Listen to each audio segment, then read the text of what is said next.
Comics are totally awesome. And I'm totally awesome too!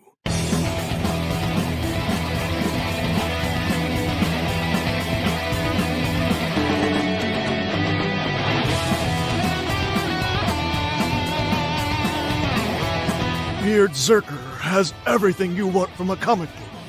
It's got great drawings, colors, great story. It's got great action, has a little romance, and it's about something. Not just any something. It's a parody of some thing.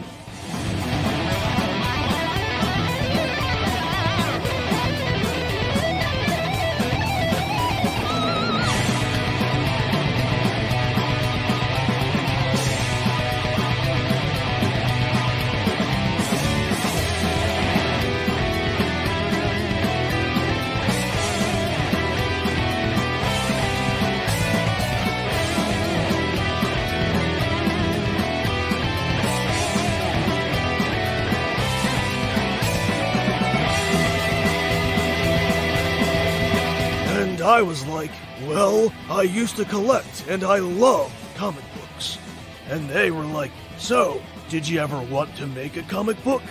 And I was like, yeah. And then Parody Press was like, oh yeah. So they made a comic book that's a parody of my comic book. And it will probably be pretty hilarious, because that's what a parody is. Or at least what it's supposed to be. You know, this idea of kind of like a rock and roll warrior. Someone in an altered state. Someone with a big guitar axe. Then a pet cat that's from the hood. Just out of control. Speaking of out of control, there's his beard.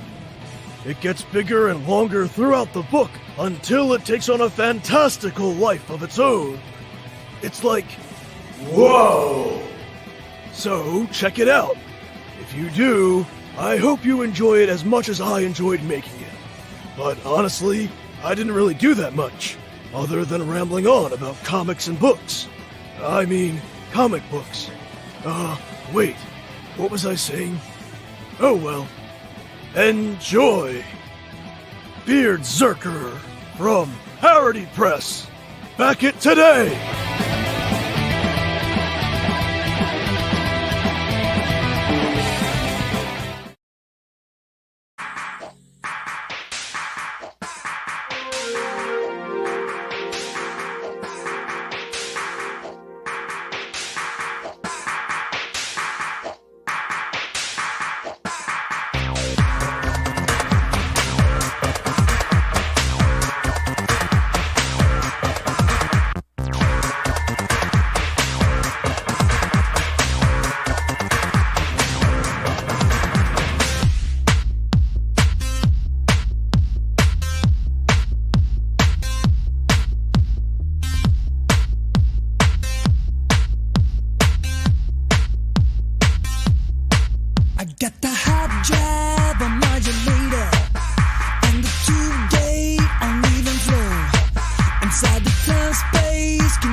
Hey everyone, good morning, good afternoon, good evening. wherever you may be. This is another thrilling episode of Comics and Coffee. I am your host, Don Chin. It is just a little after 9 o'clock here in California. Sporting our X-FARCE mug and t-shirt today. Yeah, it's a great, beautiful day outside. It's very clear, probably a mild, less than 60 degrees where I'm at. But I wanted to thank you for joining us today. We've got a healthy, vibrant chat group here. We got 15 people in the chat.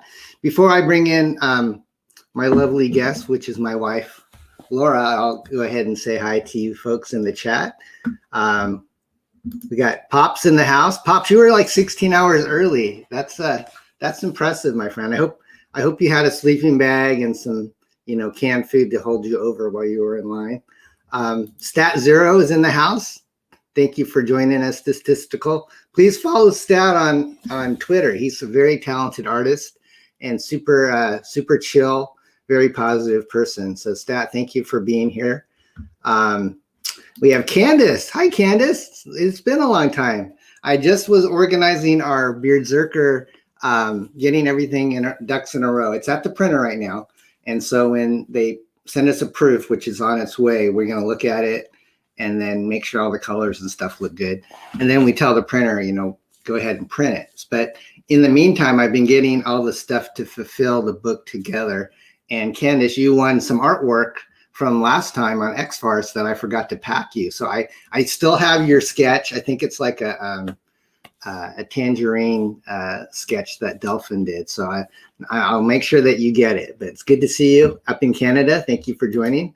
Our friends Abominable Grizzly are here. Yes, we are going to talk comics for sure. Greg, thank you, sir. Thank you for being here. Thank you for promoting BEARDZZERKER in the chat. Pops, you are here for real.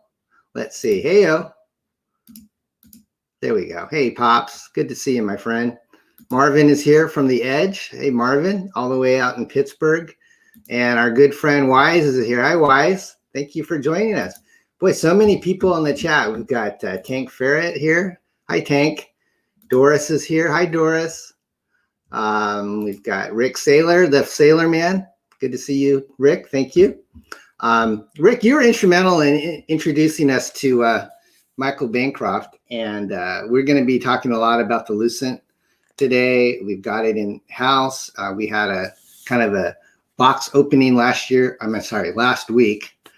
Senior brain kicking in. Last week we had a open mic show, and Joe Thunderbuns Poulton joined the chat, and he spoke about kind of the editorial thought and process of creating the Lucent. But I didn't get a chance to read it yet until this last week. So I read it, and I'm going to kind of talk about it so you guys can hear what I think about Michael's first graphic novel. Let's see. Thank you for, please subscribe and like the channel if you haven't already. I really appreciate it. We're over 2,000 subscribers, which is awesome. Herrenberg is also here. Boy, there's so many great people. Thank you. Hey, Jeremy. Thanks for joining us on Periscope. So anyways, guys, let's go ahead and get the show started. I'm going to let you know that we are going to have a contest, and it's going to be for a signed copy of X-FARCE.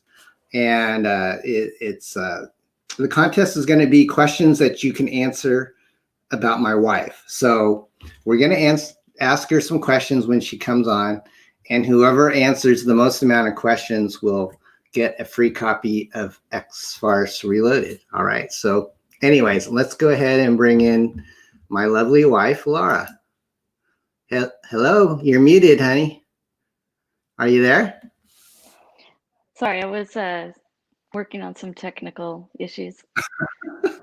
That's okay. Yeah, we should have thought about this earlier. We were saying, how do we show Laura make a puzzle with the equipment that we have, like a view that people could see her working on the puzzle.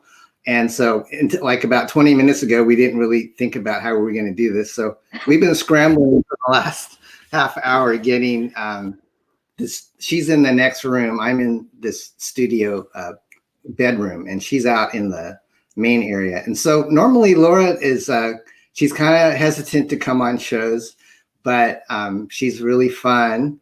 And a lot of the times she doesn't come on the show is because I broadcast at 9 and she has to keep our 3 dogs under control. So she's got dog sitting duties that prevent her from, otherwise you'd hear our dogs like crying the whole show and that would not be fun. But you'll hear them. Just wait. You will probably hear them. They're 3 little ankle biters, Japanese chins. So Laura, what is the original SG? If people don't know. Well, I feel like I was the first person on the internet to call myself Sassy Granny when I was playing internet games like Mafia Wars and so on. And then everybody else took the name, and so it kind of stole my thunder, I guess. I don't know. So you're the original, you're the OG SG. Yeah. Hey, you guys. Good to see you. So, Laura, you've got, what do you have in front of you? You've got a comic book, which I think I kind of told people about. Can you show them that? Yep. She's going to be Mystery Girl today. We're only going to see her face, I think, on our background screen. Okay, guys, so this is the X-FARCE Reloaded that anybody can win. Oh, there's the dog. And so Laura signed, as you can see, across dominoes, and I signed it. And so, this is a low print run book. We probably did less than 1,000 total copies. So, it's a $25 cover price. And we're going to send this to whoever wins this contest for free. So let's go ahead and get this this quiz show going, guys. Oh, thank you, Wise. She does have a great voice. She used to get a lot of male admirers, right? Didn't someone leave us, like when we had a mail order business, we had a toll-free number, and Laura was the answering machine voice that we set up. And whenever we weren't working, the answering machine voice would kick in, and Laura's pre-recorded voice, basically saying, we're not here, please leave a message. That would play, and guys would call that back and like kind of leave suggestive, flirty messages. We had to change it and have you record it because it became problematic. Yeah, I told Laura she can make a lot of money going into a certain type of voice acting, but we won't go there, right? Yeah, Laura. So anyways, baby, let's see. So actually, so she says, do you do voice acting? Wise wants to know. I'm doing that right now. Yeah, that's true. You are doing something. No, I don't. Oh, actually, I did in the commercial that we did, the trailer, right? That's right, guys. Maybe in the trailer for X-FARCE Reloaded, should I play that, Laura, or should I wait? I don't know about that. What's that? Let me show you guys her voice acting. Some of you don't know this, but in our X-FARCE Reloaded trailer, she does all the female voices, and we had a voice actor from Canada do all the Patrick Stewart stuff. So let me find that real quick, and I'll go ahead and play it for you guys, and then you can hear her voice. I'll probably stop it after she does it. I won't play the whole thing, but anyways, here it is, guys.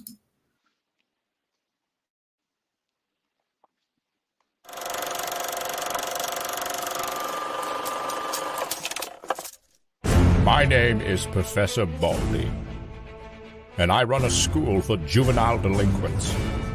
But not just any delinquents. Mine are specially gifted. You might even call them mutants. Trust a few reformed ex-cons. Tangerine. Am I the apple of your eye, Bubba? Jeannie Gray.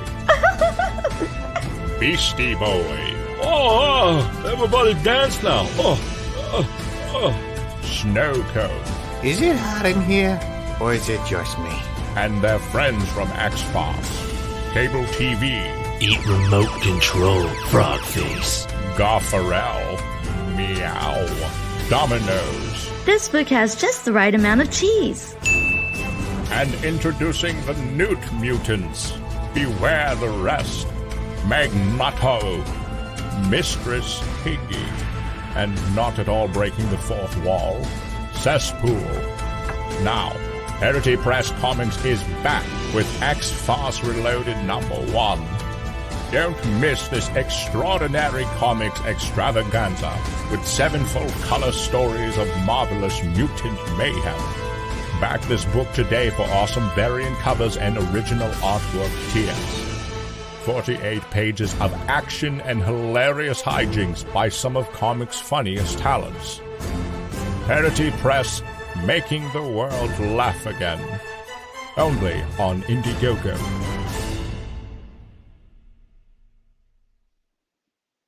Good job, baby. What did you guys think? She's pretty talented. She did Jeannie Gray. Stewart. No, you didn't do Patrick. You'd have to have some testosterone injections for that, sweetie. You're cute. So, Okay. all right. So you've got that X-FARCE, which people are going to be able to win. We got a good crowd today, 19 people, which is like double normally what we have. They must like you. Oh. They must like you. I think whenever guys know there's a hot woman going to be on the show, they're going to tune in. Well, you have to say hot woman. No one ever says my wife is cold. It's got to be hot. So, Don's got the best compliments in the world, don't you, Don?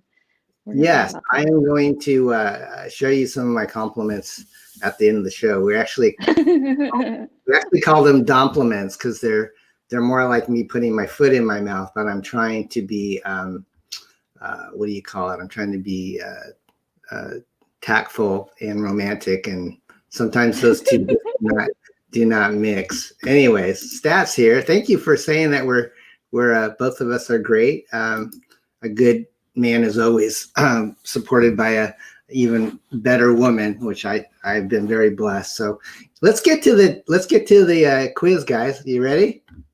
Are you ready, Laura? Or do you have dogs? I'm ready. Yeah, well, I keep muting on account of the dogs. Okay, chat. So you're gonna have to keep me honest. Who gets the most amount of answers? I've got how many questions here? I think I have 7. So whoever gets the most out of this, we might have to have a tiebreaker if it's tied. But I don't think it's going to be tied. I think you're going to have a hard time. So whoever's first to answer these questions are going to, that'll be the legit first winner here. So just comment in the chat, guys. Okay, so question 1. What is Laura's favorite Star Trek series? Well, Laura, tell us, how did you get into Star Trek? Was it your brother? Oh, my brother, for sure.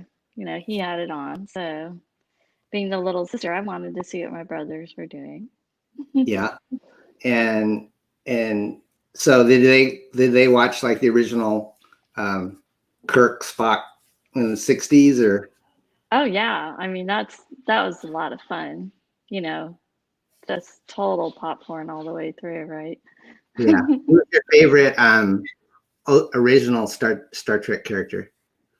Oh my goodness. I don't know. Maybe the Doctor.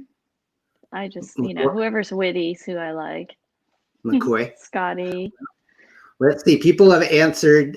Some people have said. I'm not gonna tell people who it is yet. Pop says Voyager. Apex says Next Gen. Candace goes with the safe answer. She says all of them. Good answer. That is a good answer. RJ says Next Gen. Let's see. Abominable says Deep Space Nine. Apex, OG, Star Trek. Doris. Okay, well, Pops, you are correct. It is Voyager. Why did you like Voyager so much? I don't know. Maybe because there was a woman captain, and I was intrigued by that. That makes sense. Yeah. But Janeway was fun, Was she your favorite character on that series, or? Well, I think the Doctor was again. Oh yeah, that's true. Doctor on. I got into Voyager. I really wasn't watching Next Gen. I didn't watch Deep Space Nine, but Voyager was good, and It's probably because I had an Asian guy in it. You know, Laura says, "Come watch the show with me. You'll like it because it has an Asian person in it," and she knows me. So yeah, so Voyager is correct, Pops. You got the first one right. Actually, Sean, Enterprise was good. You liked Enterprise, Laura, right? Oh, I don't hear you, sweetie. I did. Yeah, I'm sorry. I was going to tell the dogs to hush. That's okay. And Anthony, you're in the house. Kate Mulgrew was really good. I'm glad that who was the French person that was the original captain that didn't do so well? What was her name, Don? Guys, I think it was Genevieve Bujold who was the original captain on Star Trek that didn't really do well in the what do they call it? I don't know if I would have watched it with her in it. No, I think she was in. Was she in the Andromeda Strain, the original? Yeah, one? I really liked her in that. Yeah, she was in that. I think with Michael Douglas back in the day. Greg says she liked Voyager, but you didn't like Chakotay and Kess. Yeah. Oh, nor Neelix. At least I guess he kind of grew on me towards the end, but yeah. Yeah, I thought Kess was kind of cute, and then she started to get into the news for doing some really weird stuff. The actress, right? You think she's like this little impish fairy waif in real life, but she's more like a trailer trash, unfortunately. Not being nice. I'm sorry. I'll be nice. Laura says, be nice to people. She keeps me honest. Okay, guys, so let's move on to the next question. As you know, that you did get that right. Good job, Pops. It was Voyager. Okay, next. What is Laura's ethnicity? What is Laura's ethnicity? She has more than one, so you got a good shot here, guys, if you kind of throw it out there. I don't know if you folks have seen Laura. We have her in the thumbnail. She's very pretty. Does anybody ever tell you look like anybody famous, Laura? Yes, but I can't remember her name. The gal with the curly hair that was in that Steve Martin movie. Oh, Bernadette Peters. That's the one. People used to all the time say I look like her. In The Jerk. Yeah, she's in The Jerk, and she was in Mel Brooks movies, I think, too. RJ says Swedish. I don't know. Hang on, Swedish. There's Norwegian, German. Guess. Scandinavian. Dutch. All very good guesses. White, part Latin American. Wow, Candace. Very good. Irish, Swedish. So there's we got somebody that. Which one? Who was right first, Laura? Was RJ said Swedish? Holy cow, these people are a lot more accurate than I thought. Wow. Yeah. Candace really pretty much nailed Candace and Pops. Okay, so Swedish is not correct, right? You're not Swedish. I actually am a little bit Swedish. Oh, you are. Okay, that's not one of the things I put down as our answers. And then Stat said Norwegian, German, which I know for sure you're Norwegian. Oh, sorry, I'm trying to get steady at Norwegian, German. So I guess, will you say RJ wins because he guessed Swedish? Well, what's the correct answer? Well, the correct answer is what I put in earlier when we were creating. So Laura is parts Irish, Norwegian, Mexican, which you would not guess looking at my wife because she is like the fairest, one of the fairest complexion people I know. But you are part Mexican. So Mexowegian. Mexowegian is what you tell people. Couple of my siblings have beautiful dark skin, and I have the lighter variety. Yeah, that doesn't tan. Okay. So RJ, I guess you win that, and whoever guessed Mexican gets like a booby prize, because that was, I did not think anyone was going to get that. Okay, guys, let's see. What else are you guys saying in the chat? Bye. Bye. Candace has to leave. Bye, Candace. And Apex has a quote from the Jerk, which is, "This is my dog, S-Head." That was a great movie. One of my favorites. Okay, so anyways, we already we're tied with Pops and RJ from Critical Blast on the something about Laura quiz. So let's go with question 3. This is gonna be an interesting one. All right, guys and girls, what is Laura's favorite comic book? Favorite comic book, and it can be from the time that comic books were created. Yeah, why don't you go ahead and start opening the Lucent puzzle, hun? My wife is a very good puzzle maker.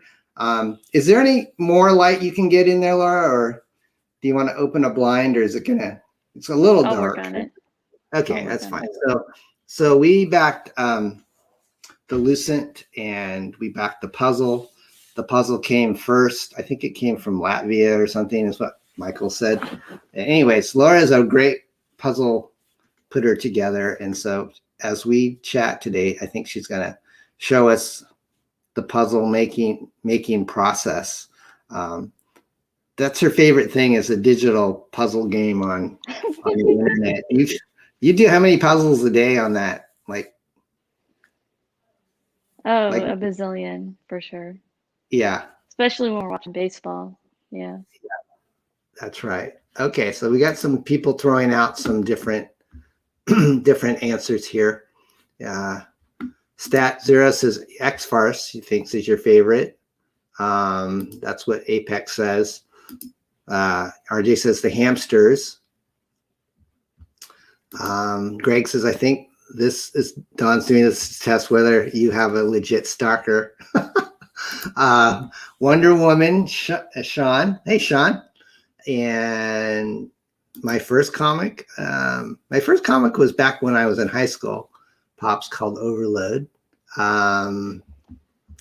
Everybody says Hamsters. I can tell you her favorite creator. Good answer, guys. Good answers. Yeah, those make sense that you would think Wonder Woman or Hamsters or something. So here's the answer. I guess no one got it right. It's kind of a trick question. Okay, I'll tell you why. Okay, here's the answer. Laura has not read any comic books, not even the Star Trek ones that I bought her, or the hundreds of comics she's actually lettered and worked. I don't know what to do about that. That was a naughty question. Laura does not read comic. My wife does not read comic books. She doesn't read much fiction. She's mainly a person that likes to watch movies and TV for her entertainment. So, guys, I tried to get her hooked on comics to make my habit more palatable, but she still lets me buy comics, which is nice, but she just doesn't share the same passion of.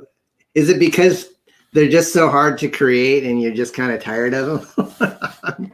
No, I love working on comics, but I love the art so much that I just don't get past that to the story. I mean, I'm totally fascinated with everyone's different styles of artwork, and that's my excuse.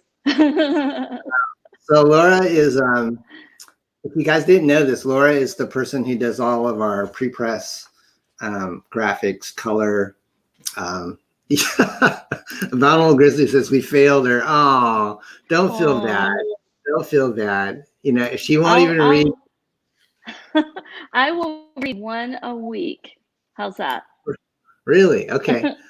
But you're not going to like that I make you wear gloves and stuff. Oh, I know. Yeah. I'm really anal. I don't wear gloves when I read my comics, but I am very picky. I don't let my grandkids handle my valuable comics because they don't understand what mint condition is and kind of all that stuff. But yes, Laura does an awesome job. She's she does all the graphics, logo placement, and making sure that the final product looks really great. So that was a trick question, guys. So we're still tied. RJ and Pops, you guys are both in the lead. Okay, so here's question number 4. Who's taller, Laura or Dawn? That shouldn't be too hard, should it? I don't know, guys. What do you think? Just a couple more questions. All right, we'll make this fast. Who are you guys guessing? Laura or Dawn? Apex thinks me. John says Laura. Okay. Wow. Taller Laura. Actually, right. Look at Wise got it right. It's the battle of the comic show hosts today. We've got a 3-way tie between Wise and Pops and RJ. You guys are going to have to go into the octagon to settle this. So this is true. Neither are taller than each other. We are both the same height, but our 16-year-old grandson Noah, he's actually 5 inches taller than us. He overtook us in the last year, Laura. Didn't he? I can't handle that.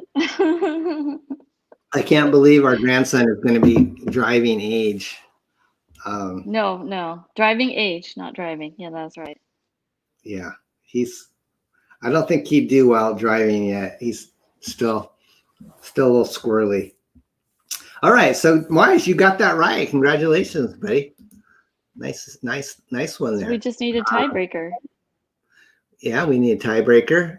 Stat says the dogs are taller than us. Maybe they try to jump as tall as we are. They're quite active dogs. Okay, let's see. Yeah, I got more questions, Laura, but you want to just do one more, and if someone gets it right, I guess we'll do it. Yeah. We'll do this until someone gets 2 right. Okay, guys. Okay. What musical instrument does Laura play? What musical instrument? Now, I know you have a primary one you play, Laura, but did you ever play anything else? Not until I went to college and majored in music. Okay. Oh, I hope that wasn't one of your questions. No. Why says the flute? Did you play the song flute? You know, that little plastic thing in elementary school that got all the spit? The kazoo? Is that what you're talking about? No, the flute. They were plastic and they were like about yay big with holes, and you would, like, probably 3rd grade or something, and then they got all nasty, full of saliva, and they'd start to drip on the floor. Do you guys remember that? The song flute? Pop says clarinet. Apex thinks the guitar. You actually do play rock band guitar, but not real guitar. Oh, well, you do play guitar some, right? A little bit. Doris says piano. Greg says piano. Sean thinks you play the harp. Those are cool. Yeah, the harp. French horn. Recorder. Actually, those are called record. That's right, Stat. They are called recorders. Zaid is out there with the accordion, rocking the. Oh yeah. I like that too. Okay, so interesting. Guitar is least likely statistically. Is that true, Greg? Not that many women play guitar, except like Sheryl Crow and who else plays guitar? Anyways, we do have a winner, and that would be Doris. Won this question, this round, piano. Laura does play piano. And how long have you played piano, Laura?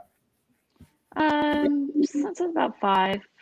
I just started thinking around and taught myself to play. That was fun. I heard. That was my joy. Didn't you tell me you actually wrote music at a young age? Yeah, I wrote my first song when I was 7. Amazing. And what did it have, words, or was it just music? Both. Both? Words and music. Yep. Guess what? I told people I might play a little bit of your music today. Is that all right? Okay. Okay, this is just a snip, guys. This is Laura singing. She did a little garage band project with Elvis Costello. So here's a little clip. This is on our channel. I uploaded it about a month ago. Do you get when you fall in love? The guy with him to burst your bubble. That's what you get for all your trouble. I never fall in love again. Yeah, nice, babe. That's Laura, a clip of Laura singing. Pretty good, huh? Kind of Karen Carpenter-ish, would you say? That's what you like to say. That's what I think, guys. I think she has a very Carpenter-esque voice. I don't want to play too much of that because they might copyright strike me. But thank you. What about? She does have a really nice voice. And you used to sing with your sisters, right? You have like a quartet. Yeah, we used to sing all over town, different churches and such. Yeah, it was fun. Lots of fun. That's great, baby. Thank you for every once in a while I hear a song that I think, Laura would do great doing like additional vocals on. And so this was one that I was familiar with. We actually both like kind of that Burt Bacharach era, but Elvis Costello did a version of it. And Laura can just in her head harmonize and think of these things. And she really doesn't have to practice much. She just has a natural ear. So what can I say? I wish I could sing half as good as you, sweetie. You're awesome. Are we done with the Laura segment yet? No, because for the next one. We have a four-way tie. Well, yeah, we're going right through this this time here. My wife always says, "Keep it an hour. Keep it an hour." And I'm going, it's hard to keep it an hour. There's so much goodness, but I'll try, honey. We got a lot of stuff on here. Okay, guys. Next question. This will probably break the tie, I think. Come on, guys. You got to know this. What is Laura's favorite beverage? I don't know if she's tending to the dogs or not, but are you still there? I'm here. Okay. Are they being good? Ish. Our dogs can sleep in usually until around 10:30 before they start yelping. So we're hoping that they will. Okay. Wise. Coffee, he says. Doris says tea. Pop says water. Sean says soda. We have a guest of Evian water. Nope. Greg says coffee, sweet tea. Guesses. Yeah. So anyways, these are all, hey, Pedro, good to see you, guy. So anyways, Laura's favorite beverage, and you got it right, Wise, is coffee, of course. Show us your coffee mug, honey. Oh, here it is. You got it? Laura's coffee mug is from Maine. We went to Maine and we visited her relatives, and they have these awesome fresh blueberry desserts and pies. And so that's a reminder of our trip to Maine with your parents. So Wise, you win. So who's the winner? Wow. Wise Yay. is the winner of the Something About Laura quiz. Congratulations, Wise. I know how to get a hold of you. I might have to I'll send you another X-FARCE, even though I know you own it. But, this is the one that's signed by Laura and I. Laura, can you hold that up again? This is what you'll be winning. Can you do your Vanna White? Like with the hand? Oh, there you go. I'm trying. Yeah, Laura. I'm stretching my arms. Laura, hang on. I can make it big here. There we go. So this is Wise. This is what you win. Congratulations. Coffee was the correct answer, and you she always has to have coffee. That's why there's a cheer on BRZRKR to buy you a cup. So she doesn't take it with cream or sugar. She's strictly a purist. It has to be black. Did you ever try it with cream and sugar? Or? Sure. Yeah, but you just don't like it. It's too sweet. All right. So I like the guilt-free cup of coffee. That's no calories added. That's true. So, anyways, that was fun. We did have a 7th question, but I won't post it. But this is the tiebreaker question. How long did we date before we were married?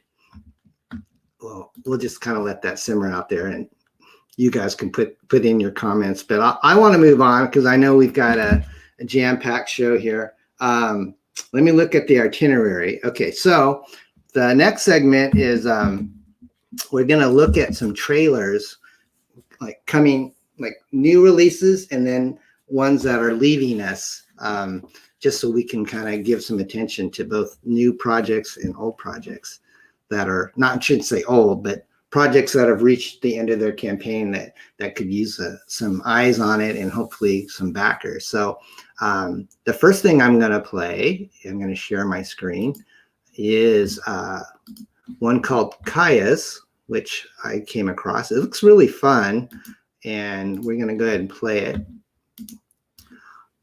Get this all queued up. All right, guys. So here's Kaya's from Ryan Cardinal, and we're going to go ahead and watch this trailer and hopefully enjoy it if you haven't seen it before. Just launched on Indiegogo about a week ago.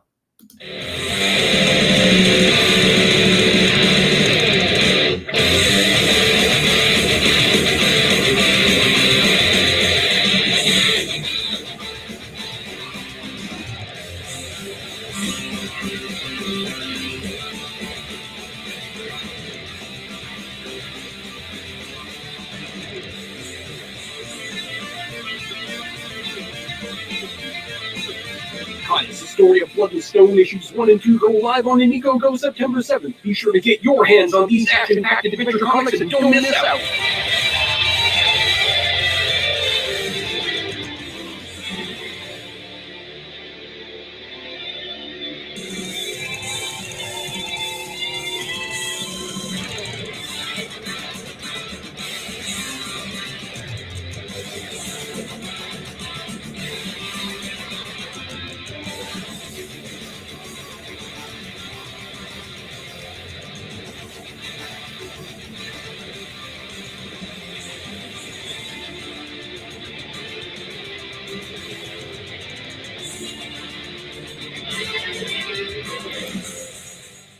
So that's Kaya's. How do you like that music, Laura? Does that wake you up? Very cool.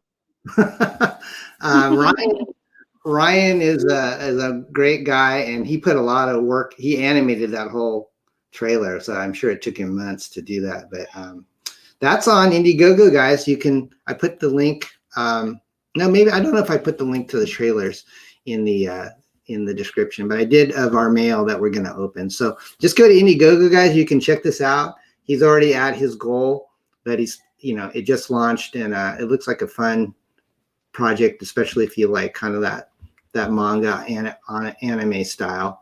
So Ryan, congratulations on that project. And so the next one I'm going to share with you is one that's launching tonight, or possibly earlier today, with by Eric Canetti. And he is a guy I really wasn't familiar with until everybody started talking about him. And I have not personally spoken with Eric before, but everybody says this book is going to be huge. It's called ATHENA. And I don't know if there's a sign-up page yet on Indiegogo, but he does have a link on his Twitter. You can go to @Eric Canetti. And so if you go to his site, he's got a little teaser trailer, which I'm going to play for you guys. So hopefully you enjoy this here. This looks pretty cool.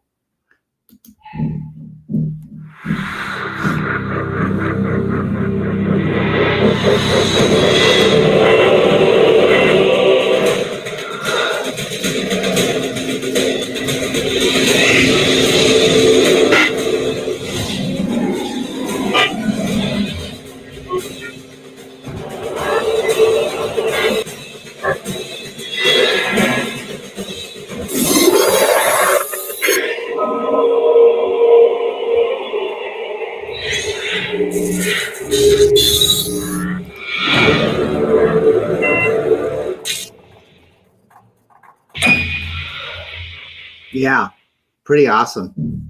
Oh, sorry, I don't want to play it twice here.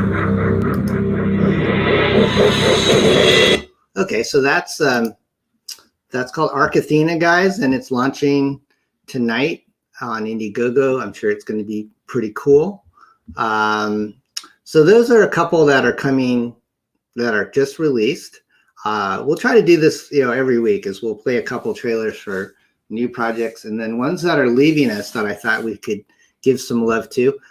Doris, who's in our chat, she asked if I might be able to promote her book, which is an interesting project. It's called the Premiere Tome, or Tome, I'm not sure. And it is a graphic illustrated haiku series. And so we're going to go ahead and play the trailer for that. And she's in our chat. I think she has about a week left to go on her campaign, and it's close to being funded. So let's go ahead and check it out. This is on Indiegogo as well.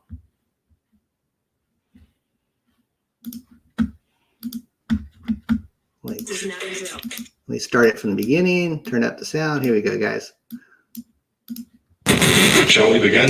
This is not a drill.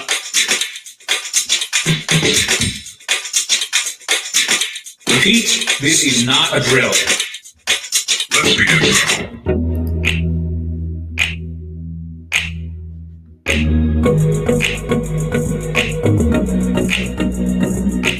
Ignore me no more, or forever miss me gone. Stop caring, I will.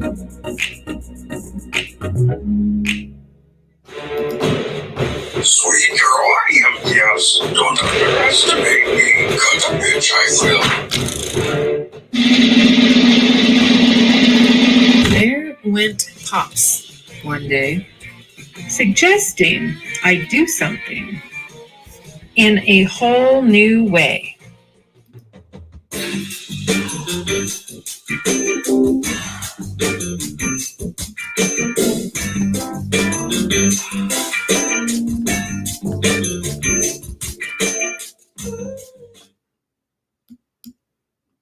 Very cool, Doris.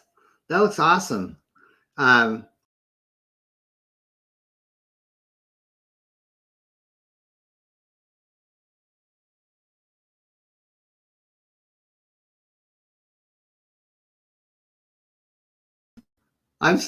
I'm sorry, guys. We had a little technical difficulty. I got booted out of my own studio.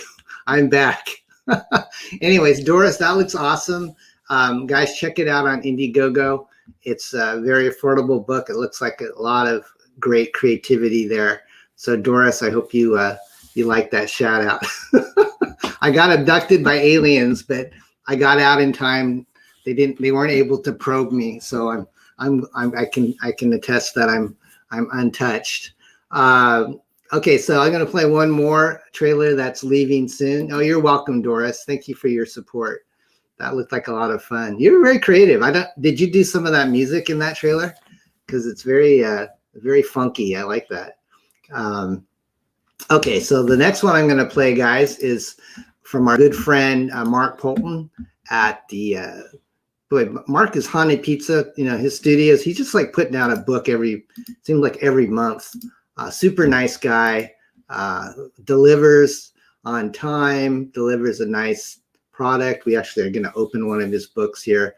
So I'm going to go ahead and play the trailer to Graveyard Shift book 3 with USAssassin. USAssassin is actually in our BRZRKR campaign on a variant cover, but this is a great trailer and I love the music. So hopefully you guys will enjoy this.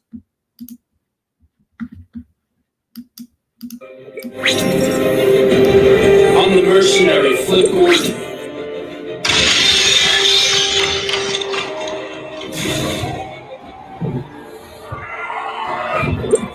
And I'm joining the USAssassin team.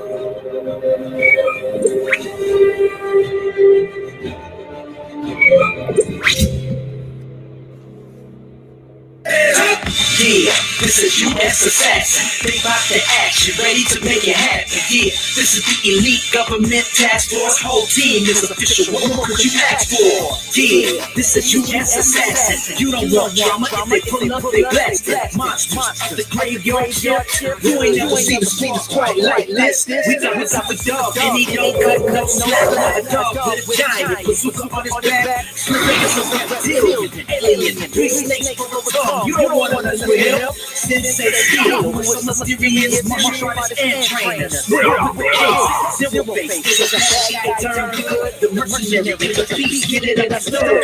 Takeout is a fast shooter, BRZRKR gets the long range. She hits hard. Lieutenant Ray, second in command. TG, who's the brains of the team. Yeah, hey, this is USAssassin. Yeah, this is USAssassin. Let's go. Nice. Love that. Love that rap. Hey, Laura, how's it going?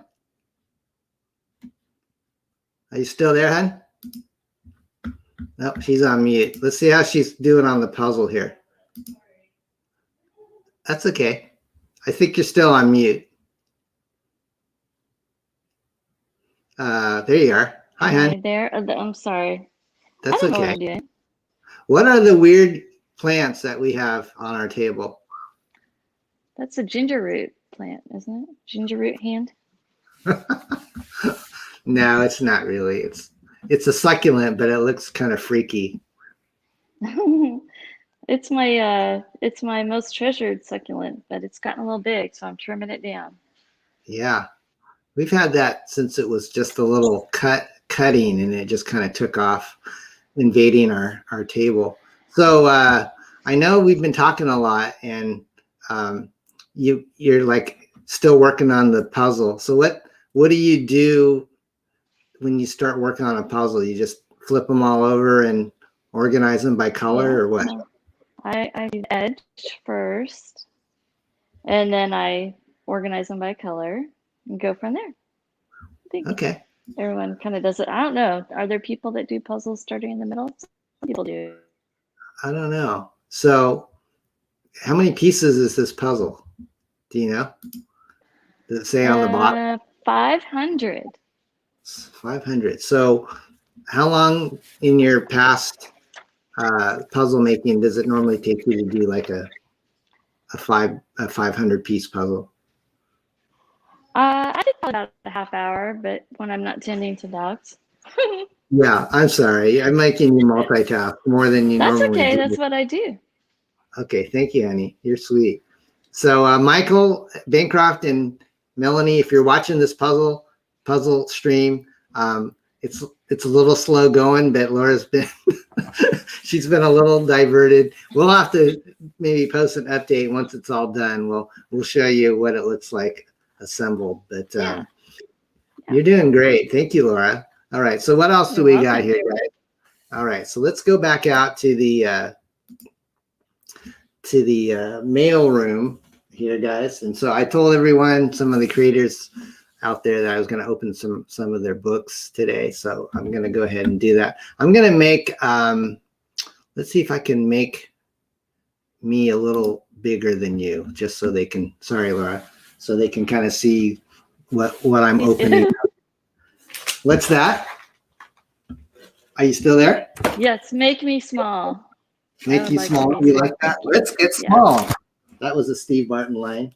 Okay, guys. So let's see what we have here. First thing. Okay, so our good friend Pete Simeti, he did an auction a couple weeks ago, and he auctioned off a sketch cover with his new creation called King Cryptid. It's going to be a book coming out next year about monsters and cool, kind of supernatural stuff. So he did an auction on his channel, and we love Pete. He is a hardworking guy, super generous. He likes to help out his neighbors, and so let me cut this little tape here to show you what I got. So King Cryptid looks very cool to me. I don't know what appeals to me about it. I mean, he's just a cool looking character. Boy, he really taped this good, Pete. Oh, you know what happens, guys, is I think I'm opening the wrong end. Oops. It's one of those days.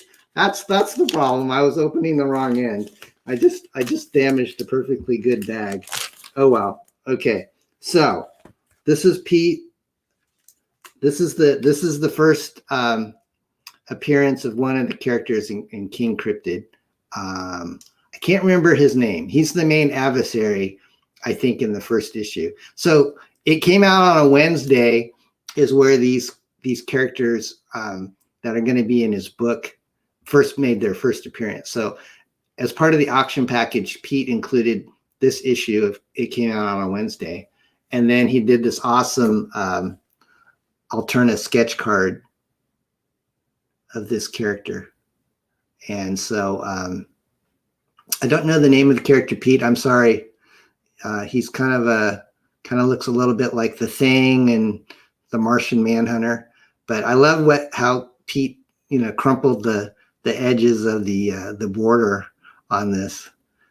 Concrete Monster, is that his name, Steph? All right. So that's part of it. And then this is the real cool thing that we got here was this is Pete's actual artwork on a sketch cover. And this is the first piece of artwork that I own of Pete's. So I got the sketch cover, which is beautiful, and I also got the card. But I think his wife Emma also was supposed to do a card. Maybe it's in here, and I haven't seen it yet. So let me check. Yep. So this is Pete's wife Emma. Actually, is an artist as well, and so I got a husband and wife sketch card set, and she did a color one. Isn't that cool? So very nice. King Cryptid, guys. This is coming from Pete at ATHENA. He's a busy man fulfilling his new batch of books that just came out. So thank you, Pete, for sending that, my friend. I can't wait to read those, and I'm sure King Cryptid will be a big hit. All right, so second piece of mail. This is from our friend Mark Poulton. We just played USAssassin, and Clint Hilinski is the artist on this. Guess what, Laura? She's still muted. Oh, wow. So this is by Clint Hilinski. Guess what? We actually published Clint Hilinski, maybe his first published drawing way back in Fem 5 by Shelby Roberts. So he's come a long ways, but I think Clint sent in some fan art back in the day, back in the 90s when he was getting started as an artist. And then he went on to work on, DC Comics, and now he's doing a lot of indie books like this one and Blue Bombshell, Pirate Queen. He's very, very prolific. So this is one of Mark's latest projects, which is called Sea Dog and codename Kill Switch. And I love this cover. It looks like a lot of fun action. Let me go ahead and open it up here. Mark is a really super good dude. I don't know if did he sign it on the inside? I don't know if this one is signed or not. Oh yeah, he did sign it. You can see right here on the corner in silver. That's Mark Poulton's signature. Mark's a good artist too. He and his son Chase are working on a project, and his son is really cute. I think he's like 10 or 11, and he's making comic books with his dad, which is sweet. So with codename and Kill Switch, you get some prints. This is one of the characters. I don't know what her name is. Maybe Elastic Bandage Girl. A little cheesecakey one here. Oh, sorry, kids. A little cheeky here. I'll obscure it with my name badge here, so we don't get struck. Anyways, this is it's probably for a PG-13 audience, and then it also comes with a cool ash can preview of Viking Wolf, which is Mark's one of Mark's upcoming projects. I think it's drawn by Renzo Rodriguez, who's a very good artist. He's working on Thomas Valiant right now. So it's a black and white ash can that you get with the sound effects in color. So that's cool. So thank you, Mark, for fulfilling. You can always count on Primetime Poulton for delivering the goods. So definitely check out Mark. His link is in the chat for the USAssassin Graveyard Shift book. And then Mark and Mike McMahon, thank you guys for letting us use USAssassin on our BRZRKR campaign. It's the only cover that's like a wraparound cover. So if you go to BRZRKR, you can look at the full image on that. So the last thing we have, guys, is from our friend Mike Gonzalez. I'm trying to find where. Yeah, here we go. So we have a promotion show that we try to do once a month. Promote yourself in 7 minutes or less. And Michael, I found him on Facebook, and he's got a company called Rainy Road Comics or Rainy Road Media. And so he came out with a book that looked a lot like I know you don't read comics, Laura, but this is kind of like, this is called Book of Legend Anthology. And I thought, boy, this book looks really great. It doesn't have a whole lot of support, but it definitely looks very professional. So he's done, quite a few books, but this book looked great. It has kind of this old 2000 AD UK comics vibe, heavy metal. He kind of says all these things were influences to this comic book. And those are all things that I really liked growing up, was heavy metal and some of the UK books. So this is called Book of Legend. It was very affordable. I think, you could get into this book for less than $20. And I think he even said his daughter, what really sold me on it was, he says, if you support my book, you'll get a copy of the comic book that my daughter did. So she did one called, I think based on her pets, called The Agents of H. And I think his daughter's only like, 9 or 10. So what a nice dad. He actually prints his daughter's comic for him and includes it with the book. So this is a little ash can that they did. Oh, it's even in color. Look at that. That's so cute. So his daughter does this cool, this might be worth something someday. She might turn into the next, awesome comic book creator in the next, 10 years from now. So anyways, Michael, thank you for this. Thank your daughter for this. What is your daughter's name? It's Matilda, created, written, and drawn by Matilda. And it says Dad Jokes by Michael Gonzalez. So that's so cute. So that came in the mail. And then you also get ash can of his other book called Gun Engine Zero, which kind of looks like a Guyver type of comic book. So yeah, Michael does a good job, guys. Check it out. Rainy Road. I think it's rainyroadmedia.com. He's on Facebook, and he also has let's see. Yeah, I think he's got a website. We've got links in the chat. So you also get a trading card drawn by his daughter. But the main book that I backed was Book of Legend. I don't know if this is still available on Indiegogo, but you can get it on, it was on Kickstarter. I think you can get this still on his website, and it's not very expensive. I think, like I said, the price point on this was like $15 or $20, and I think shipping was free. And it's a full color book. Let me just kind of open this up real quick. Oh, we're already at 10 o'clock, Laura. I'm sorry, I'm running late, baby. I still have to review. I'm bad boy. You can spank me later. Uh-oh. Don't go there. So this is Michael's book. It's really thick, guys. It feels like it might be like 64 pages. It's on cardstock. It's an anthology, so there's something in there for everybody. But it's got this cool sci-fi vibe to it. Full color, man. This is a nice product, Michael. You did a good job, man. This is not cheap to pay people to do this level of work. So congratulations, Michael. Check it out, Book of Legend on Kickstarter or on his website. All right, so let me look at our little itinerary here. Oh, you're putting the puzzle together. How are the dogs? Quiet. I put the food down, so they're quiet. Okay, so they're out. That's good. Yeah. So let's see. Michael's there. Oh, hi, Michael. He says it's 52 pages. And then he's got a new campaign that's launching tomorrow, Michael. So congratulations on that.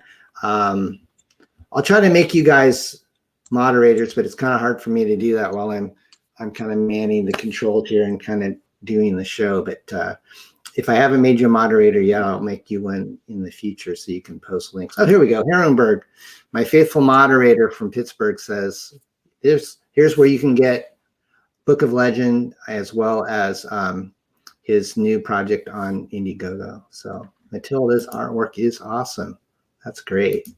Okay, guys, so let's see here. Now we are going to check out the Lucent, and I'm going to give you a kind of as spoiler-free as I can review of this book. I don't want to show too much artwork because I don't think, I don't, if you've not read it yet, or if you have, I just want to keep it as, I don't want to give out any spoilers, but this is an awesome looking project. It's from our friend Michael Bancroft in Australia. And I didn't know what the Lucent was. All I saw was like RJ on Critical Blast. He would talk about the Lucent or Michael Bancroft, and I would watch his channel, and I didn't know who he was.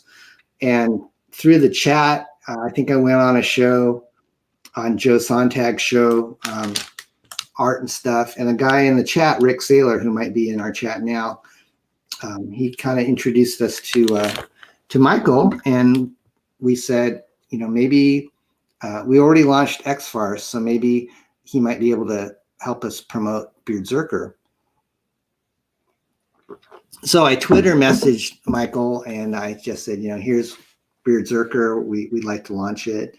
And he invited us on his channel, and we've been close friends ever since, and just like to watch him every night. He's got a show pretty much every night except for Monday nights that he talks with creators and stuff. And I think ATHENA is one of the projects that they're launching.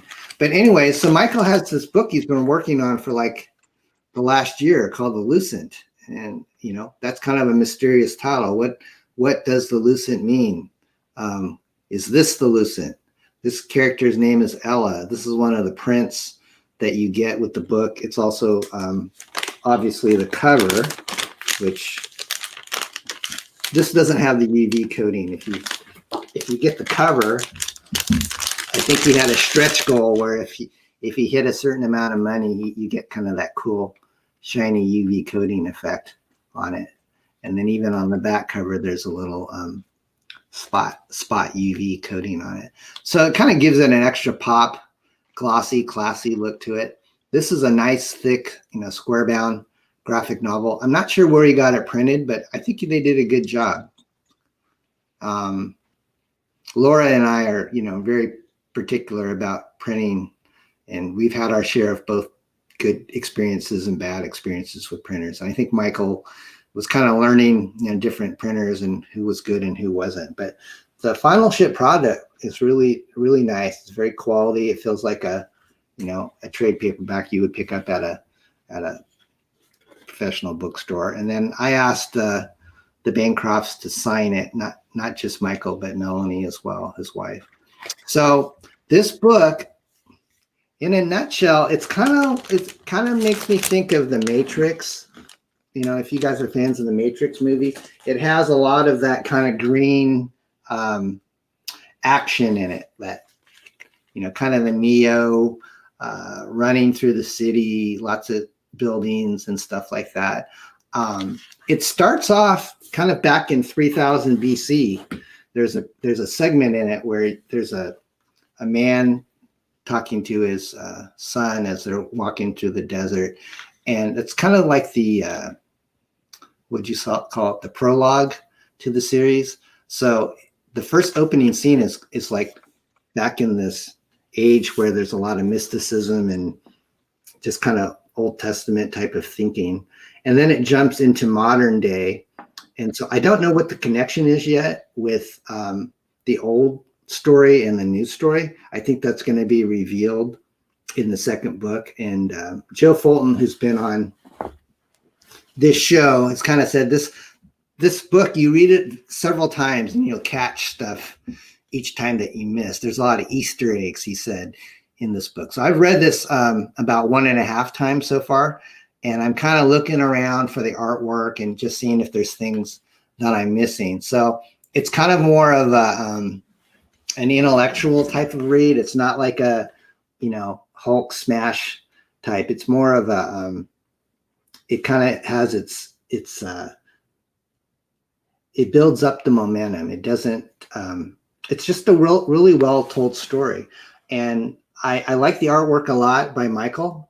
I don't know how long he's been drawing, but I told Joe Poulton, I grew up in the 80s, and there was an artist named Paul Gullissy that kind of did work like this kind of line art that was like on Master of Kung Fu. And so I kind of see a lot of influence by that, even though Michael might not know who Paul Gullissy is.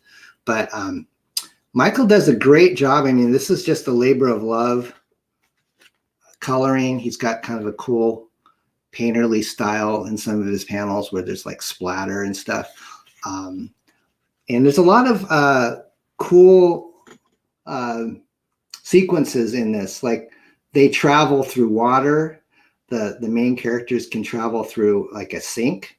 So that's something that he's exploring in this. They can take on a liquid form and travel like anywhere they want, which I thought was kind of a cool concept. And to be honest, when I read this, I almost thought this seems like storyboards for a really cool movie, like a trilogy of movies. And this is like the first one. And he has a really cool cinematic style to his work. I told you I wouldn't show that much to it, but there is one page. Well, this is a scene that most people have seen, but you can just kind of see how much detail he puts into his buildings. And so you've got Ella, the main character, standing on the corner of a building, and she's getting ready to jump off of it. And, this is, I think, the puzzle image that Laura's working on. But I admire people that can do great architecture, and Michael pulls that off. He's got really great detail. And then, so you can kind of just see, he doesn't use a lot of words, which I appreciate, because as a writer, it's really hard to not want to put word balloons and everything. And I'm probably guilty of putting in too many word balloons on my stuff. But Michael has a lot of self-control. And I don't know how much Joe, his editor, had to do with this, but he just lets the artwork speak for itself. And a lot of times I think that's what makes a really good comic book, is that the artist and the writer have a respect for one another, and they don't, try to crowd one another out. So, so there's a romance story in here. This panel here the spread is particularly impressive to me. I showed this to Laura and I said, this is an awesome display of using 2 pages of artwork just to kind of show, cool. These people jumping supernaturally, from place to place, like with superhero powers and stuff. So, like I said, I don't want to give too much away, but I highly recommend this book. I think he just got 1,000 backers on this, and he's going to call it.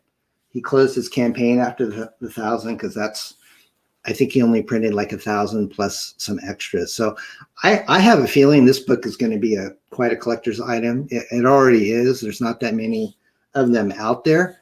And I think Michael will grow into one of the very well-respected artists. I mean, look at this print. This is one of the prints that comes with the campaign. And like I said, it's got a lot of water elements in it. And then This is a picture of Very cool. Ella floating. And you get some cool, do you got the ginger root hand there, Laura, or do I have that? No, I don't. I think I have it. Oh, maybe not. Oh yeah, I do have it. So guys, so not only would you get that awesome graphic novel, but you also get a preview to the second book that's also in full color. I just read this last night. It has a lot of great sequential artwork in it. And it's like, I think it's about like 8 pages. But good stuff, Michael. Congratulations on your success. Definitely will support your next one. I really like this. This is a ginger root hand magnet that comes with the campaign. Laura, I noticed that our refrigerator does not let magnets stick to the front of it. I'm not sure why that is. It'll stick to the side. That's kind of lame. New materials they use, I don't know. Yeah, I don't know.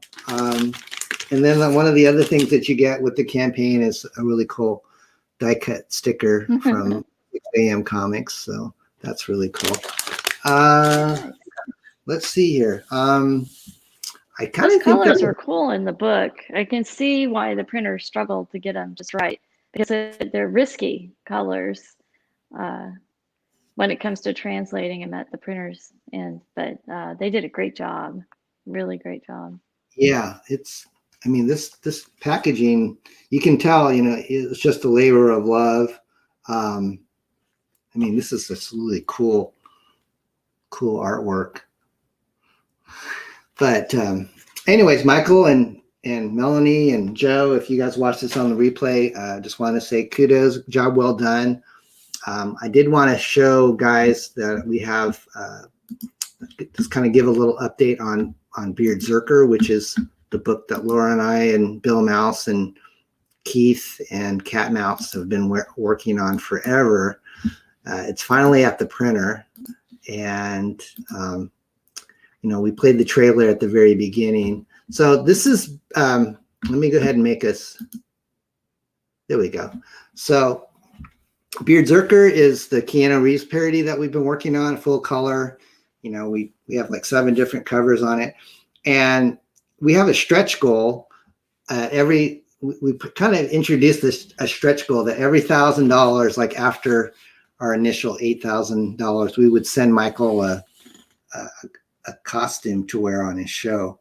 And so we actually hit a stretch goal this week of hitting them. We actually hit 10,000, even though our page only says 9,500. That's because we sold a piece of artwork offline on eBay for like $500. So our campaign is actually over 10,000 right now. So that's kind of why there's a discrepancy. But we've sent Michael some different costumes over the last few months. One was a pirate shirt from Seinfeld. One was an outfit that made him look like Prince. Laura, you're the one that picks out, I think, the last 3.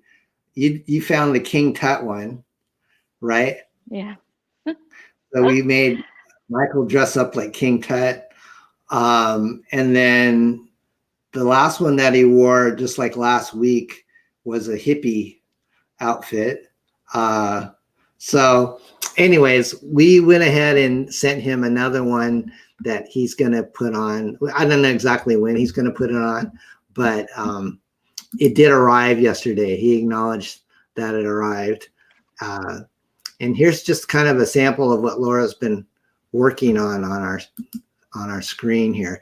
These are the 7 variant covers with logos that are currently at the printer. So up in the corner, you have the Rainbow the Brute cover that Ethan Van Sciver allowed us to use, and that's drawn by Preston Azevedo.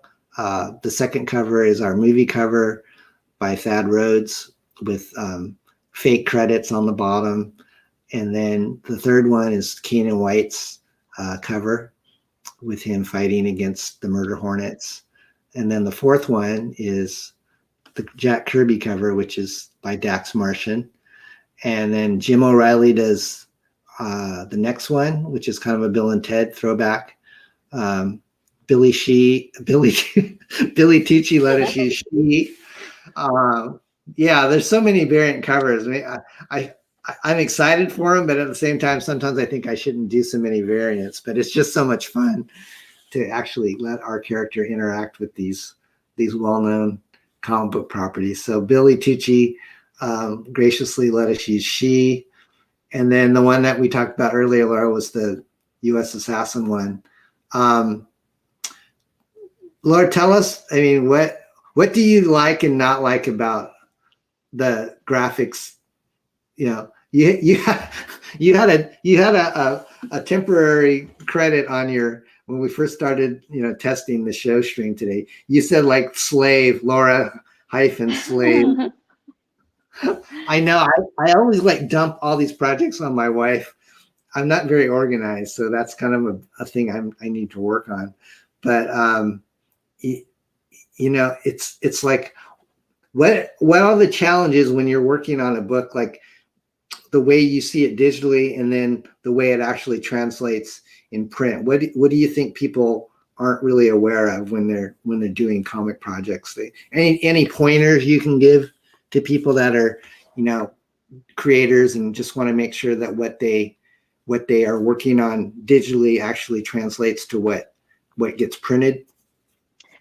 Yeah. I hear a lot of people say they color in RGB mode. And that's something that I just would not recommend because there are so many colors in the RGB palette that won't translate to CMYK. A ton of them, a ton of the really cool ones. And so when we first started, I got a Pantone CMYK color palette swatch thingy. And I worked a lot with the printer. I asked him, what colors stay away from, what black formula is the best, looks the nicest.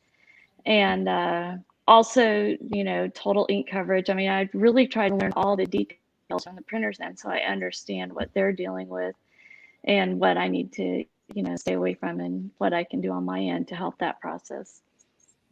I'm showing people kind of update page from our campaign, and are you primarily, we use Macintosh computers here, Apple computers, but would you say is Photoshop kind of the main program that you use? It is because that's what we've always used. I've tried to learn the newer programs, and I think my old granny brain just can't do it. Yeah. They look really cool, but I'm sure it would be worth taking the time to do it. But yeah, definitely Photoshop is my go-to. I used to use programs that aren't around anymore, like Corel Draw. And used to use Quark Express to do some lettering. Now, I am not graphically inclined at all. I mean, I don't even know how to use Photoshop. But I remember when we first started doing comics in the 90s, we were doing black and white parodies for a while, but then we started to go off into superheroes like Zen and Mira X and Stargate and stuff like that. But we were kind of getting into comics at the same time computers were being used more in comics. People probably don't realize this, but for the longest time before the 90s hit, comics were colored like this old-fashioned way with like wet colors or markers and stuff. And then it was only until the 90s, like when Image started coming out, there was digital coloring. But we liked what we were seeing with digital color. So what you took it on yourself to actually teach yourself how to do digital coloring. Was that hard? It was very hard because there weren't any YouTube instructions or anything online that you could draw from to learn. So it was just kind of hit and miss, at that point. How long did it take you to finish the very first thing you colored? Do you remember? Oh, many hours. I don't even remember. And I'm not really that good of a colorist. I don't think. I mean, I know what I like, and I know how to kind of adjust them so that they'll print better. But I'm really not a professional, you know that. Well, you do a lot better than I could, I can tell you that. And so, yeah, it was very intricate. I remember you just having, you know, an old like IBM compatible computer, and the graphics potential that those old computers had was very little. I mean, right now we're spoiled because we have the internet, we have these really high-speed microprocessors. But back in the day, you'd have to buy like a pretty beefy system, like an IBM. I mean, I think we used like at least a 386 or 486 PCs back in the day, and the files were huge. I mean, back then, your hard drive, if you had a 40 megabyte hard drive, you were like living large. And then we were discovering we would have to add more and more RAM to our computers, and we'd have to have a lot more storage. So a lot of the books that we did, we would have to send them off on a SyQuest disk, which was this really big magnetic disk that was like 80 megabytes. And I don't remember how many pages that book, you know, that would hold. But I mean, are you glad that we don't have to deal with like external storage and sending stuff off? Running to FedEx in a hailstorm, I don't miss that at all. Yeah, we had our operation. We started in California, and then we moved it to Virginia in the 90s to be on the East Coast and closer to our distributors, and Bill Mouse lived over there. So we just kind of had a base of operations in Virginia in the 90s. And back then, guys, internet was like dial-up.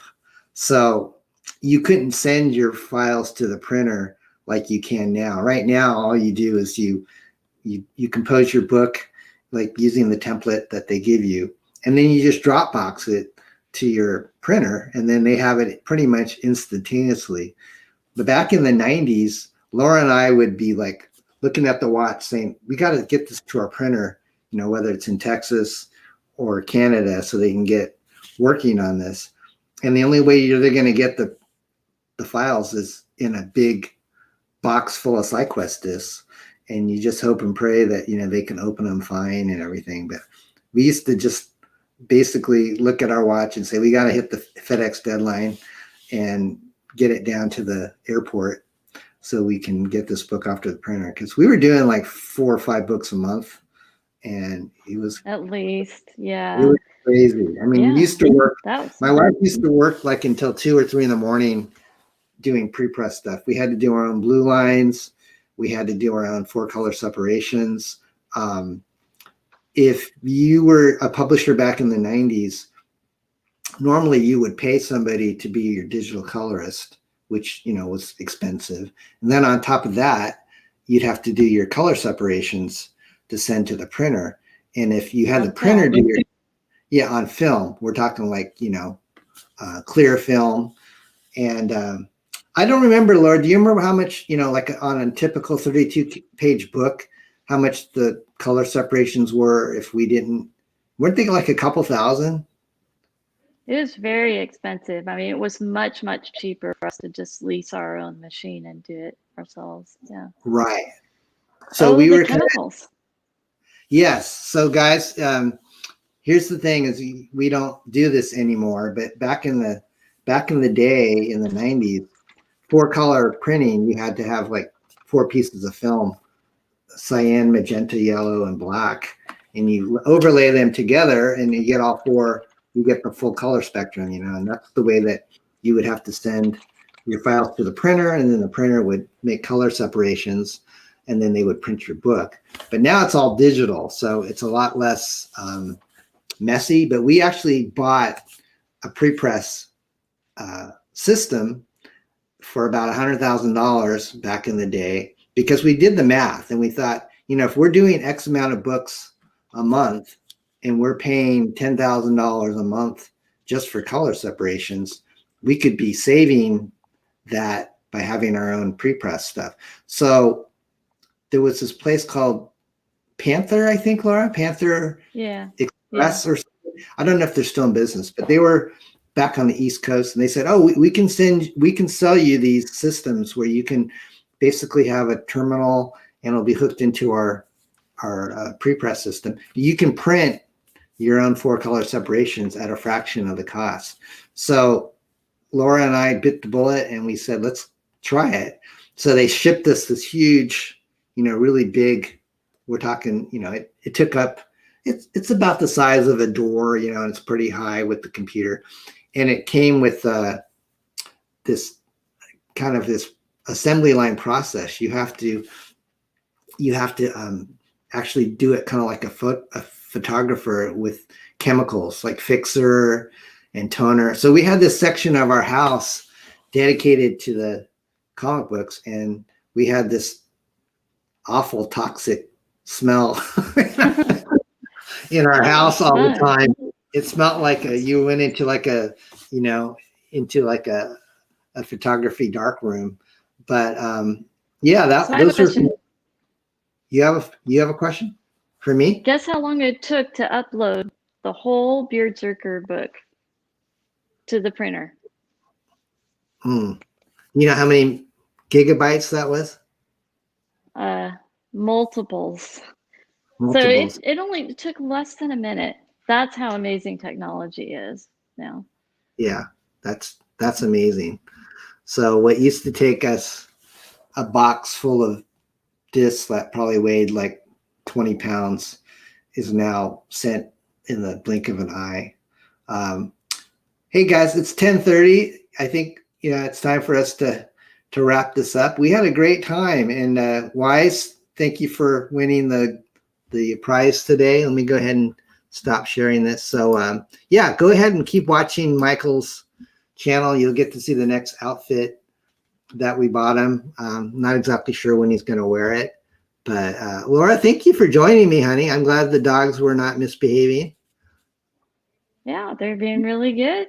They're super quiet. That's good. Oh, that's good. Might have to take them for a walk. Before we go, I just want to answer any questions in the chat. Alex, you can get Rainbow the Brute BRZRKR variant cover on Indiegogo still. We're still in demand. So you can just type in BEARDZZERKER.com, and it'll take you to the site. Is this going to be the first print? I think this is the first appearance in print of Rainbow the Brute. So it might be a cool collector's item that people will be looking for once Ethan finishes Rainbow the Brute. That's by Preston Azevedo. Thank you. You like the she cover, Herrenberg. I love that. Thank you, Billy. Billy's such a nice guy. Him and his wife are awesome. Let's see. Alex, thank you for joining. Sorry about your Padres. Alex is a frequent guest that likes to talk baseball, Laura. So Laura and I are huge San Francisco Giants fans. We have been for a long time, and they're doing really good this year. Everybody didn't think they would be very good, but yes, definitely beat LA. I'm blessed, guys. I have a wife who enjoys watching baseball, and she even tapes like the pregame and postgame shows. She watches them with me. So we only pick one sport though, right, Laura? I had to get rid of basketball. That was the deal. I had to get rid of basketball. I would watch all these different sports before we got married. I liked football, basketball, and baseball. But if you watch all those things, it kind of is a big time suck. So Laura and I. Did we date before we got married? Oh yes. I don't think we answered that. I don't think we answered that question. So the question I asked earlier that was going to be one of our questions in the Laura stream was the questions was how long did we date before we got married? So the answer is we only dated for 3 months. So it was love at first sight. And this was way back in 1989.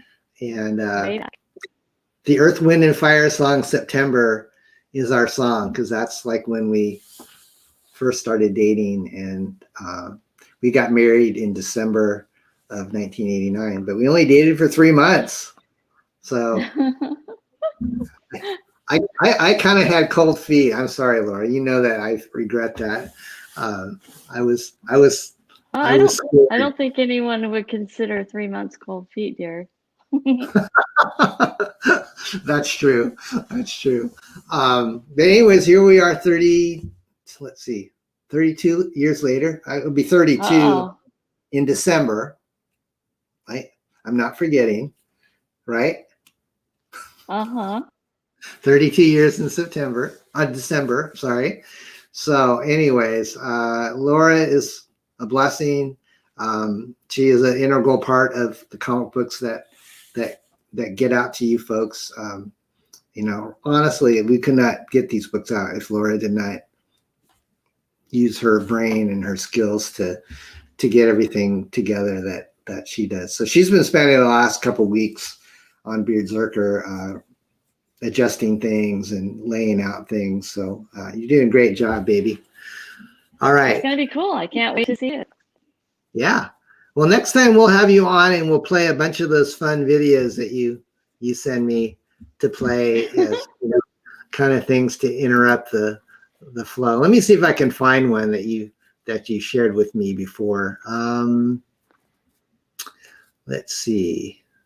This one's fun. I like this one a lot. This is a corgi and another dog. It's one of my favorites.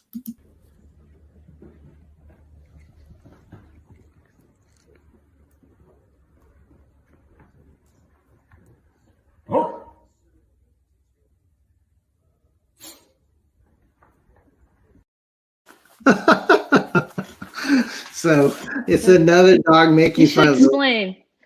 It's another dog making fun of the way a corgi walks, and he's basically shaming the corgi for being low to the ground, which I think is hilarious. And then you sent me this one, which I don't know if I played this one yet. This was a pretty recent one.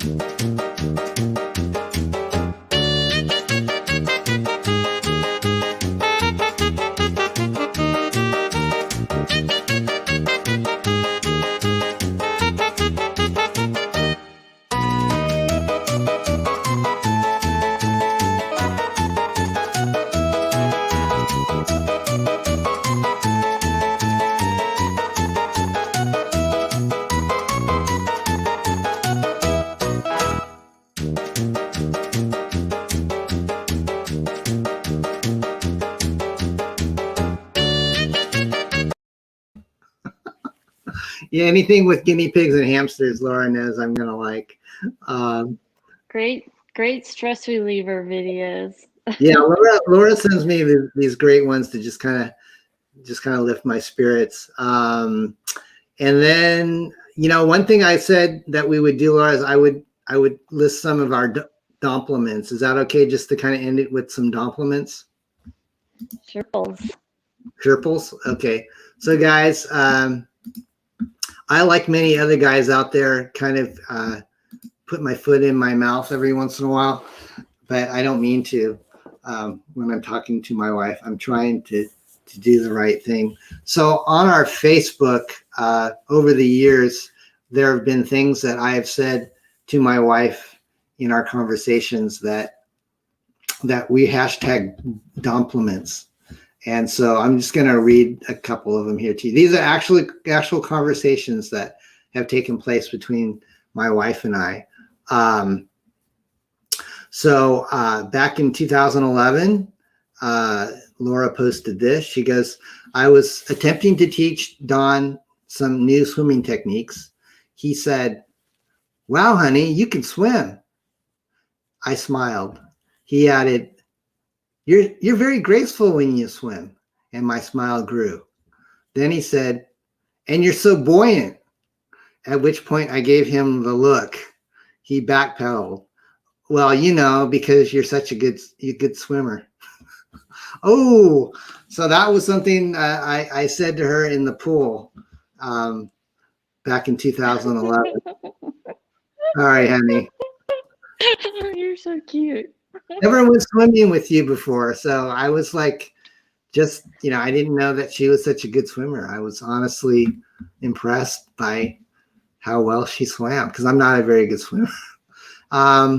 Here's another one, guys, from 2016. I said, I said, honey, you really feel like you're losing weight. And then she said, really? How can you tell? And I said, there used to be 2 rolls and now there's less than 2 rolls. Ah. That was beautiful. I know. And she knows I mean well. Let's hear another one. Let's see another one. Okay, here's one. 2017, you just took a shower and you've been feeling sick because I gave you a bad cold, unfortunately. And I said, you smell nice. And then you said, like yams? And I said, no, not like yams, just different. So, I love the look on your face when you realize you didn't quite say things correctly. I just didn't know. I like making you suffer. I just didn't know how you came up with yams out of thin air. Because I don't know, do people think yams smell good? I don't know. I don't know. Here's another one from April. Well, I was really throwing some zingers in April. We were hugging each other and you said, can you tell I've lost weight? And I said, yes, you feel more like a go-go dancer. And you said, and your frame of reference is, oh boy. Which one? What's that? Which go-go are you talking about? I plead the 5th. Okay, and then another one from 2017. I said to her, you're very aware of your bathing and clothing. I like that about you. Bathing is important, huh, guys? Bathing and clothing is very, very funny. Thank you. Thank you. You're very sweet. You guys are fun. Well, hey, we're gonna go ahead and wrap this up, guys. We had a great time. It's almost 11 o'clock here, and we got our dogs to tend to. But Laura, thank you for joining me, honey. I hope you had fun. You're welcome. I had fun. Thanks for having me. Yeah, we had a good time. I'll be on this show with Kayla on the Death Curse channel later tonight at 5 o'clock Pacific, 8 o'clock Eastern time. So if you want to hang out in the chat and you have questions for me about comics or, just things that I've worked on before, that should be a really fun show. It's on Kayla's channel. I think I already tweeted out the link to it on Twitter, but I'll post it again as we get closer to the site. So you'll have your online fill of us today, and then we'll take it easy and probably watch some baseball tonight. So anyways, guys, thank you guys again for joining us. We had a great time. It went by so quickly because we feel loved, and hopefully you guys enjoy it. Wise, I will definitely get your comic book out. I'll find out which issue you want. Actually, I'm sorry. You already know what issue because it's the one that we showed on the stream today. So we'll get that in the mail to you, my friend. All right, guys. Thank you again for joining us, and until next time, God bless and stay safe. Right. Bye. Take care. Bye.